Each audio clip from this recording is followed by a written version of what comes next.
Hey everyone, I'm D. And I'm Izzy. What's going on, guys? I'm feeling great and excited for this episode. Hey, wait a minute. Where's Kia?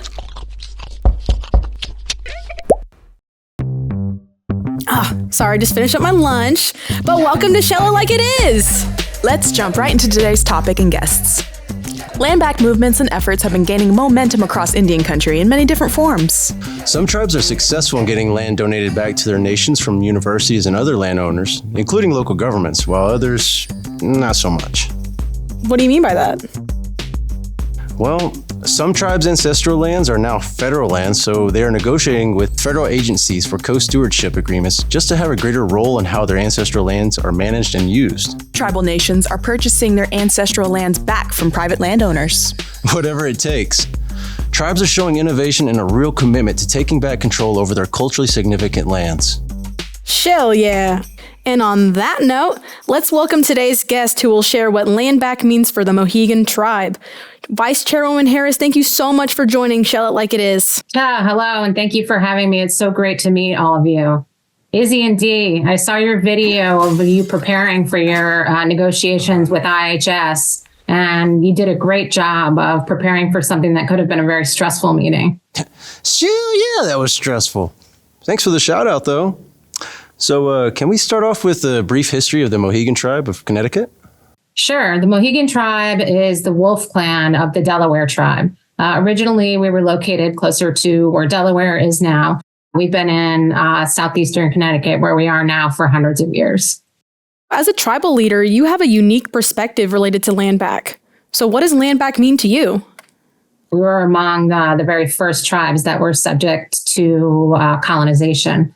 It became pretty apparent early on that land ownership, which was a concept that was foreign to us as a tribe, was going to be very important. We've recently made a number of acquisitions of our homelands, and we do still have one piece of land that's never fallen out of Mohegan hands, and that's where our church, which was built in 1831, currently resides. So I think when we think about federal recognition being so closely tied to that important piece of land, you can begin to realize why getting land back and having a place to be sovereign and to put your sovereignty into effect is extremely important. Dang, that is interesting to learn more about the history of Mohegan people. You know what else is interesting? That this episode, the one you're watching right now, is made possible by the Indian Gaming and Tribal Self-Governance programs at the Sandra Day O'Connor College of Law at Arizona State University. ASU Law offers graduate-level degree programs that help professionals like me and you to advance their careers. Be sure to check them out at law.asu.edu. Thank you, ASU. Back to you, Vice Chair. Can you tell us more about recent experiences to get back control and ownership over your lands? Our tribe was recognized in 1994. In 1995, we purchased Fort Shantok back from the state. Fort Shantok is extremely important because it's land where our people practice commerce. It's also the place where our ancestors are buried. It's our burial grounds. And so purchasing it back from the state is not something that we necessarily felt was right, but it was a piece of land that we had to have, under our tribe's jurisdiction. And we've recently purchased other pieces of land, too. We recently purchased a large swath of land that's adjacent to the reservation that houses a Catholic school, but also has many important sites. Yeah, like with that site, why is it so important for the tribe to acquire those parcels of land?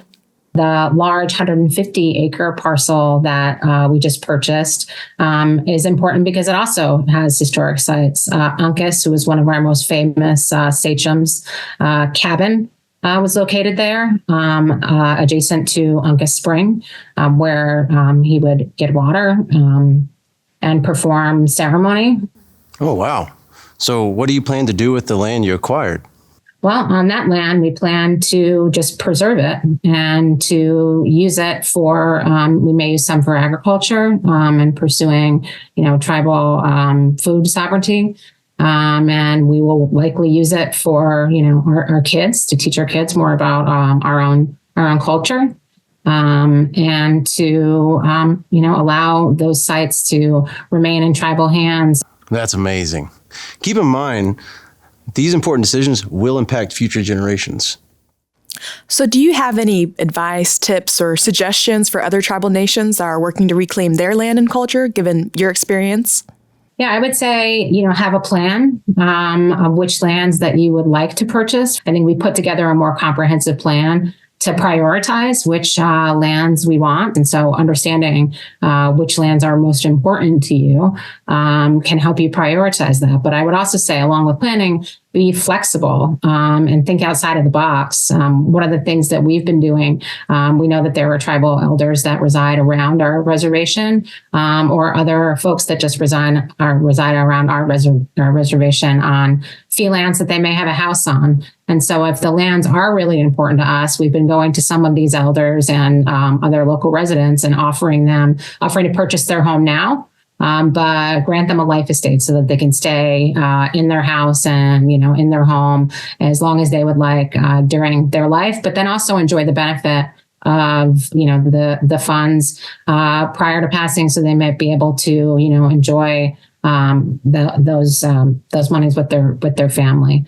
And with respect to the parcel that we bought, where the Catholic school is currently located, the tribe had been trying to acquire that parcel for the better part of 20 years, probably longer, and had made numerous offers to the diocese to purchase the land, but it was not successful. But 2 years ago, we noticed that the diocese was actually in bankruptcy to settle a lawsuit. And so we sort of inserted ourselves into that bankruptcy process to a degree, and were able to bid on the land at public auction and acquire it for half as much as the tribe had been offering the diocese, 25 years earlier. So I think thinking outside of the box is important.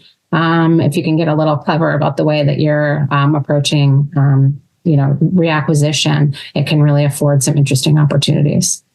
Those are some great tips for Indian country. Thank you so much for sharing. And we are unfortunately out of time today, guys, but I want to thank you, Vice Chairwoman Harris, for joining us today. Thanks so much for having me. Bye. Bye. Keep an eye out for the drop of our next episode. We'll talk more about issues that are important to Indian country. If you have a suggestion for a topic you want us to discuss in the future episode, email it to info@tribalselfgov.org. Also, if you want to give positive feedback on this or other episodes, you can email me at izzy@tribalselfgov.org. If you have negative feedback, call Dee. Always dishing out the hard work to me. Well, anyway, thank you for joining us on Show It Like It Is! Bye.